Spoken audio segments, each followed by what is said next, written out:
একটি আপডেট নিয়ে হাজির হয়েছি আপনাদের সামনে। অনুগ্রহ করে চ্যানেলটি সাবস্ক্রাইব করে সঙ্গে থাকবেন। আমাদের আজকের আপডেট, ঘাটাল মাস্টার প্ল্যানের খবর কতদূর এগোলো। সরকার বদল হতেই এবার গতি আসতে চলেছে ঘাটাল মাস্টার প্ল্যানে। বিগত বছরগুলোতে দেখা গেছে প্রত্যেক বছরই বর্ষায় এই এলাকা চলে যায় জলের তলায়। এই সমস্যা মেটাতে দীর্ঘদিন ধরে বিগত সরকারের আমলে চলেছে ঘাটাল মাস্টার প্ল্যান নিয়ে আলোচনা।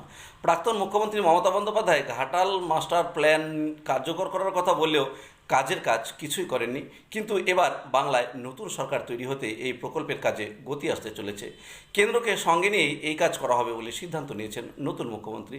সোমবার নবান্নে রাজ্যের 34টি দপ্তরের সচিবদের সঙ্গে গুরুত্বপূর্ণ বৈঠক করেন মুখ্যমন্ত্রী শুভেন্দু অধিকারী, যেখানে একাধিক গুরুত্বপূর্ণ বিষয় নিয়ে দীর্ঘ আলোচনা হয়।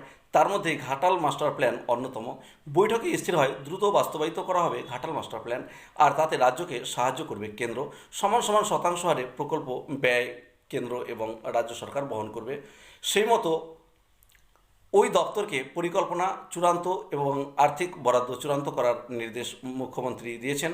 এটি বাস্তবায়িত হলে ঘাটালের মানুষ জল যন্ত্রণা থেকে মুক্তি পাবে। সেই সাথে পশ্চিম মেদিনীপুর সংলগ্ন বিস্তীর্ণ এলাকার বন্যা সমস্যাও মিটবে, এমনটাই আশা করা যায়। স্মরণ করা যায়, ঘাটাল মাস্টার প্ল্যান এর এতদিন মমতা বন্দ্যোপাধ্যায় কেন্দ্র সরকারকেই দোষারোপ করেছেন, কিন্তু বাস্তবটা বলে অন্যরকম।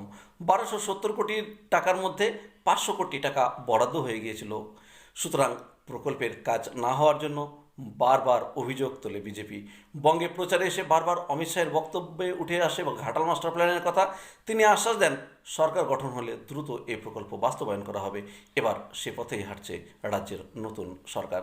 সুতরাং এখন আশা করা যেতেই পারে ঘাটাল মাস্টার প্ল্যান দ্রুত বাস্তবায়িত হবে। ধন্যবাদ, সকলে ভালো থাকবেন।